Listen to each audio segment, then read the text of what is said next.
अरे राहुल, इतने दिनों बाद भाई कहाँ थे तुम? अरे मेरा एग्जाम आज ही खत्म हुआ है, इसलिए मैं अभी तुमसे मिलने आया हूँ। तो बताओ क्या हाल चाल, घर में सब ठीक है? हाँ भाई, सभी ठीक है घर में। पर मेरे पड़ोस में एक बूढ़े काका रहते हैं। उनके बारे में जब भी सोचता हूँ तब मेरा मन उदास हो जाता है। और वो क्यों भला? अरे क्या बताऊं, उनकी बहू और उनका बेटा दोनों ही उन्हें बड़ा तंग करते हैं। तुमने पहले तो कभी इस बारे में नहीं बताया। अरे उनका यह नाटक तो पिछले 2 महीने से ही शुरू हुआ है। क्या कह रहे हो? और वो कैसे? अरे अंकल के पास कुछ जमीनें थीं जो कि उन्होंने अपने बेटे और बहुओं के नाम पे कर दी। तो अब समझा। अब जब जमीन आ गई तो अब बूढ़े आदमी का क्या काम, इसलिए वो उन्हें परेशान कर रहे हैं। बिल्कुल यार। अगर ऐसा है तो अंकल अपनी दी हुई प्रॉपर्टी वापस क्यों नहीं ले लेते? अरे लेकिन उन्होंने अपनी प्रॉपर्टी कागजी कार्रवाई के साथ अपने बच्चों को दी है, क्या वो उन्हें वापस ले सकते हैं? हाँ, बिल्कुल ले सकते हैं। अच्छा, भला वो कैसे? अरे हाँ भाई, सब बताऊंगा और अपने दर्शकों को दिखाऊंगा भी। अरे भाई तो जल्दी बताओ, इसके बारे में जानते ही मैं वह अंकल की मदद कर दूंगा। एक बार की बात है, जयशंकर और उनके 2 बेटे और बहुएं एक ही घर में रहा करते थे। दिनेश, दुकान कैसी चल रही है? बड़ा दिन हो गया, मैं दुकान पर आया भी नहीं। सही तरीके से चल भी रही है या नहीं? अरे हाँ पिताजी, दुकान बड़ी अच्छी चल रही है। आप चाहिए तो छोटे से पूछ सकते हैं। क्यों भाई राजेश, तुम तो गल्ले पे बैठते हो, तुम्हें तो बराबर मालूम होगा दुकान की हालत कैसी है। जी पिताजी, आप दुकान की टेंशन बिल्कुल मत लीजिए। भैया सही कह रहे हैं। दिन ब दिन ग्राहकी बढ़ती ही जा रही है। चलो, मेरे सर से एक परेशानी तो कम हुई। हर बार यही सोचता था ये दोनों कुछ कर भी पाएंगे या नहीं। चलो ठीक है, कम से कम दुकान तो सही तरीके से चला रहे हैं। दिनेश, मेरी बात सुनो। कल जरा वकील साहब को बुला देना, मुझे उनसे कुछ ज़रूरी बातें करनी है। वकील साहब को क्या हुआ पिताजी? कुछ परेशानी है? तुमसे जितना कहा जाए पहले उतना कर लिया करो, उसके बाद कुछ पंचायत करना। अरे नहीं पिताजी, आप तो खामोखा नाराज हो रहे हैं। मैंने तो बस यूं ही पूछ लिया था। कल बस वकील साहब को याद से बुला देना, ठीक है? मैं चलता हूँ फिलहाल।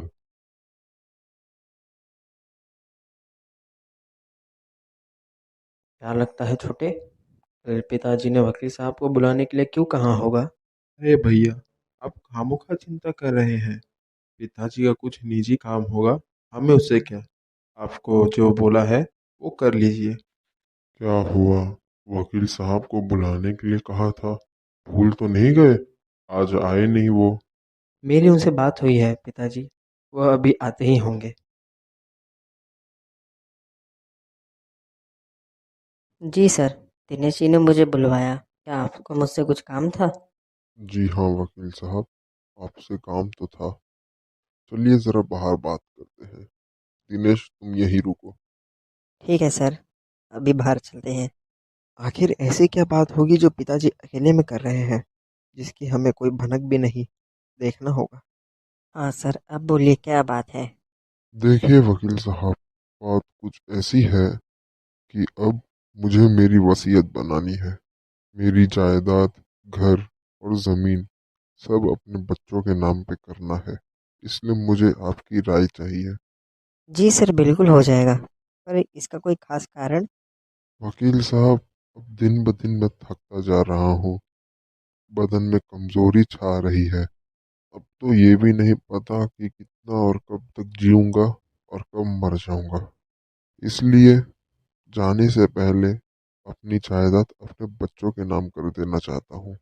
ठीक है सर, मैं कल ही कागज़ लेकर आता हूँ और आप उस पर अपना दस्तखत कर दीजिएगा। शुक्रिया वकील साहब, और ध्यान रहे मेरे बच्चों को अभी इस बारे में कोई भनक ना हो। सर आप बेफिक्र रहिए, उन्हें कुछ मालूम नहीं पड़ेगा। अरे सुनती हो? कहाँ हो, जल्दी से आओ। मुझे कुछ ज़रूरी बात करनी है। क्या बात है भैया? आप इतना खुश लग रहे हैं। आखिर क्या हुआ? अरे, ऐसी खबर लाया हूँ कि सुनते ही तुम भी खुश हो जाओगे। तो क्या बात है, जल्दी बताइए। मैंने पिताजी की सारी बातें सुन ली जो वो वकील साहब के साथ कर रहे थे। वह कह रहे थे वह अपनी सारी जायदाद अपने बच्चों के नाम पे करना चाहते हैं। सच? भैया ये तो आपने काफी अच्छी खबर सुनाई है। ध्यान रहे पिताजी को इस बारे में ना मालूम पड़े कि अब हम ये बात जानते हैं। अरे भाई, क्या खुसुर फुसुर हो रही है? कोई बताएगा? कुछ नहीं पिताजी, हम तो बस यूं ही बातें कर रहे थे। फालतू की बातें छोड़ो और जाओ दुकान पर जाओ। दुकान पे बहुत काम है। हाँ पिताजी, बस जा ही रहे थे। बहू, जरा एक कप चाय देना। जी। सर जी, पेपर्स रेडी हैं, आप बस साइन कर दीजिए। ठीक है, मैं पेपर्स पे साइन कर देता हूँ। आपका धन्यवाद। अब तक तो ज़मीन हमारे नाम पर हो ही गई होगी। सबसे कमाल की बात है कि पिताजी को यह मालूम ही नहीं कि हम उनकी ये बात जानते हैं। बस हमें यही ध्यान देना है कि उन्हें यह मालूम भी ना पड़े। तुम दोनों को कोई काम धंधे है या नहीं? क्यों पिताजी, क्या हुआ? मुझे पता चला है 2 दिन से दुकान में तुम ज्यादा ध्यान नहीं दे रहे। कहीं बीच में ही दुकान छोड़कर निकल जाते हो सैर करने। क्या ऐसे चलेगी दुकान? बताओ। अब फिर से मैं ही सिखाऊं दुकान कैसे चलानी है? खुद तुमसे कुछ नहीं हो सकता। अरे पिताजी, आप फालतू में ही चिंता कर रहे हैं। आप सब हम पे छोड़ दीजिए और आप आराम करिए। वो दुकान मुझे मेरे जान से भी ज्यादा प्यारी है। उस पे कोई भी आंच ना आए, इसका ध्यान रखना। ठीक है? चलो। जी पिताजी, प्रणाम। प्रणाम पिताजी। ठीक है। अरे बड़े मालिक, आप यहाँ यहाँ आप क्या कर रहे हैं? कुछ नहीं, आज खाली था तो सोचा दुकान हो आऊं। क्या हुआ? दिनेश और राजेश ठीक तरह काम तो कर रहे हैं ना? मालिक अब आपसे क्या ही छुपाना। वह दोनों तो आए दिन रोज दोपहर को अपनी अपनी पत्नियों के साथ कहीं ना कहीं चले जाते हैं, दुकान को हमारे भरोसे छोड़ के। उन्हीं के वजह से कल एक बड़ी पार्टी डील करने आई थी, पर कोई मालिक न होने के कारण 2 लाख का डील हाथ से निकल गया। क्या बोल रहे हो? 2 लाख का डील हाथ से निकल गया? रुको, मैं घर जाके अभी उन्हें सीधा करता हूँ। मैं हाथ जोड़ता हूँ मालिक, उन्हें ये मत बताना कि मैंने आपको ये सब बताया। हाँ ठीक है। आज तो पिक्चर देखने का मजा आया भैया। अरे हाँ बिल्कुल। हाँ, तुम लोग सिर्फ पिक्चर देखना, काम मैं करता हूँ। पिताजी आप यहाँ कैसे? बेटा, ये घर मेरा ही है। नहीं पिताजी, मेरा वो मतलब नहीं था। आप तो कहीं बाहर गए थे टहलने। दुकान ही गया था, जहाँ मुझे मालूम पड़ा कि तुम दोनों गायब हो। और ये क्या मैं सुन रहा हूँ, तुम्हारे वजह से 2 लाख की डील कैंसिल हो गई? हाँ पिताजी, वो आदमी को बात करने की तमीज ही नहीं थी, इसलिए हमने डील कैंसिल कर दी। किसी के बात करने की तमीज रखने से पहले उससे बात तो करना चाहिए। तुम लोग तो उस आदमी से मिले तक नहीं।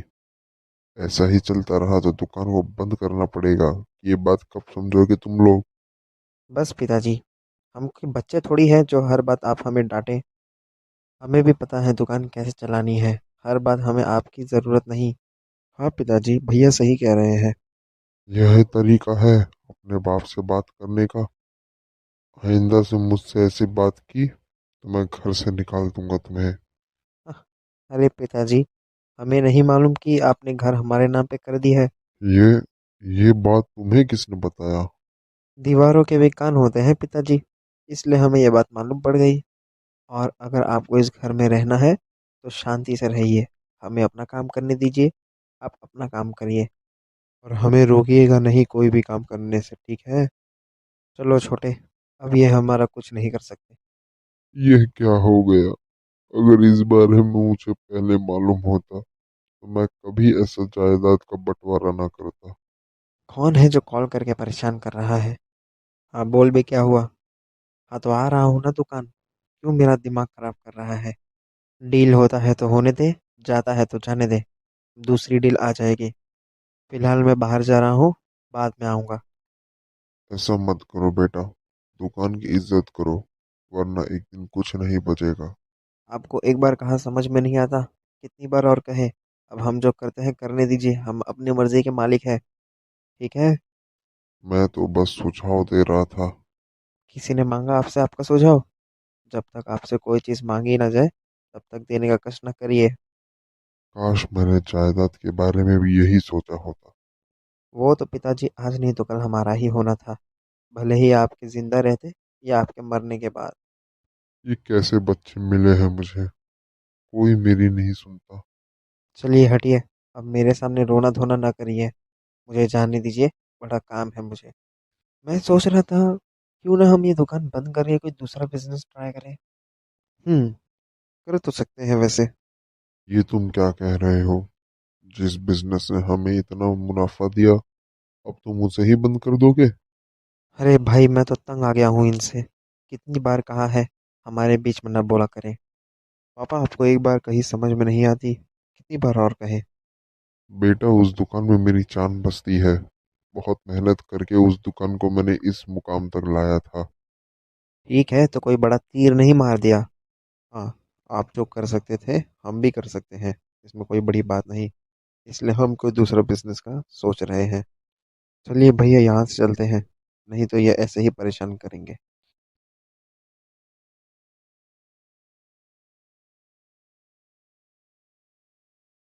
अब तो रोने का भी मन नहीं करता।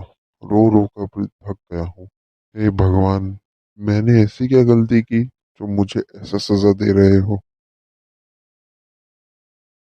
अरे सर, आप यहाँ, क्या हुआ, क्या बात है? क्या बताऊं वकील साहब, जब से मैंने अपनी जायदाद अपने बच्चों के नाम पे की है, कोई मुझसे सीधा मुंह बात नहीं करता। हर बार मेरा निरादर करते हैं। क्या कह रहे हैं आप? रुकिए, मैं एक बार उनसे बात करके देखता हूँ। क्या पता कुछ फायदा ही हो जाए आपका। आपकी मेहरबानी होगी वकील साहब। सुना है वकील साहब मिलने आने वाले हैं, ना जाने क्या काम होगा उन्हें। आने दो, देख लेंगे। नमस्ते दिनेश जी। हाँ कहिए वकील साहब, क्या बात है? सर ने मुझे बताया कि आप लोगों को कुछ परेशानी हो रही है उनके वजह से। माना एक घरेलू मामला है, पर मैं आप लोगों को काफ़ी समय से जानता हूँ, इसलिए अपना समझ कर कुछ कहना चाहता हूँ। कहिए ना वकील साहब, आपको किसने मना किया है? आपके पिताजी बड़े उदास रहते हैं कि आप लोग कोई उन्हें इज्जत नहीं दे रहा, जैसा आप लोग दिया करते थे। ये सब उनके मन का वहम है वकील साहब। दिनेश जी, वह आदमी बोलते बोलते रोने लगे। मुझे तो नहीं लगता वह मन गढ़ंत कहानियां कह रहे थे। जरूर आप लोग कुछ तो करते हो उनके साथ जो उन्हें बिल्कुल अच्छा नहीं लगता। नहीं नहीं, हम तो उन्हें रोज मारते हैं ना, जैसे कि। वकील साहब, यह हमारे घर का मामला है, कृपया करके आप इनसे दूर ही रहिए। चलो, कम से कम मुझे यह तो मालूम पड़ गया कि कौन कौन कैसा है। हाँ तो क्या कर लोगे तुम? ठीक है, तो अगर यही बात है तो चलो, अब हम मिलते हैं कोर्ट में। कोर्ट में? वहाँ पे हमारा क्या काम? आप क्या करने वाले हैं आप?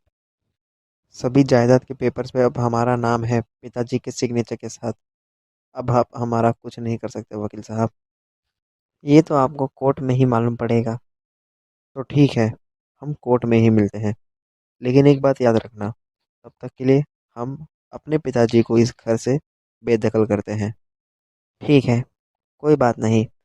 कुछ दिनों के लिए मैं उन्हें अपने घर रख लूँगा। वैसे भी कोर्ट के बाद यह सब फिर से उनका हो जाएगा। वकील साहब, यह तो देखा जाएगा कि कोर्ट में किसका पलड़ा भारी है। तो ठीक है, अभी के लिए तो मैं चलता हूँ, पर लौटूंगा ज़रूर। क्या लगता है भैया, कहीं ये वकील को कर ना बैठे? अरे अब हम इन दो कौड़ी के वकीलों की वजह से डरने लगे?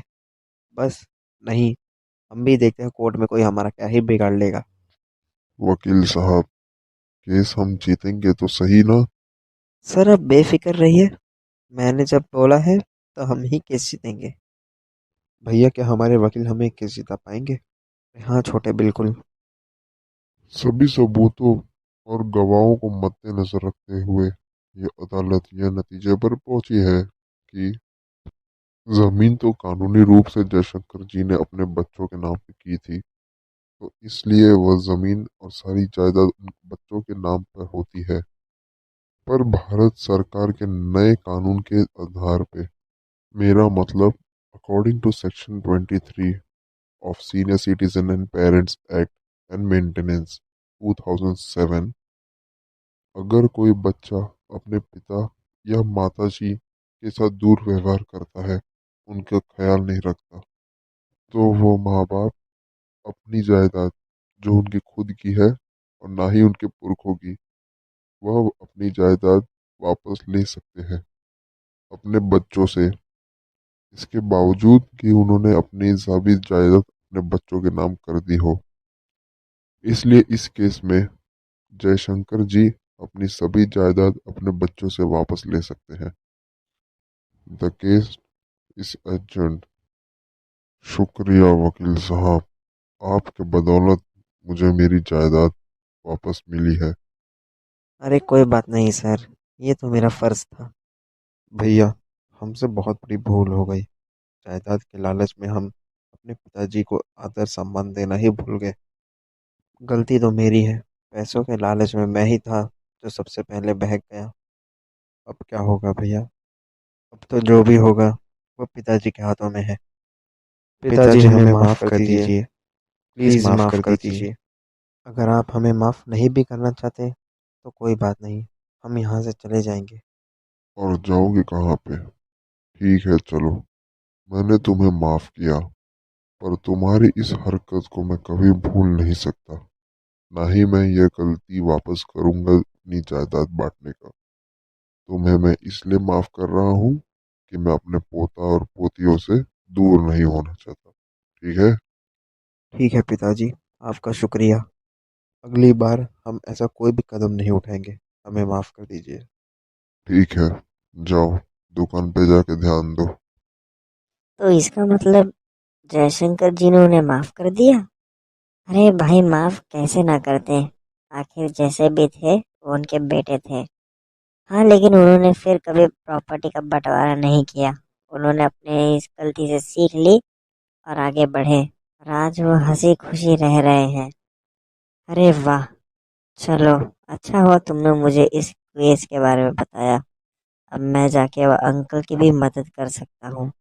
हाँ, तुम्हें जल्दी जाना चाहिए, इससे पहले कि वो और प्रताड़ित हो। तुम उनकी जाके मदद करो। धन्यवाद भाई, तुम्हारे इसी नॉलेज की वजह से तो हम तुम्हें देखते हैं। हम, तुम तो अकेले हो। अरे भाई, मेरा मतलब मैं और तुम्हारे ये दर्शक। चलो ठीक है, अब हम अपने अगले वीडियो में मिलते हैं और एक मज़ेदार केस के साथ। अरे रुकिए रुकिए, आप लोग कहाँ जा रहे हैं? जाने से पहले ये चार चीज़ें बस करते जाइएगा: like, share, comment and subscribe. चलिए, मिलते हैं।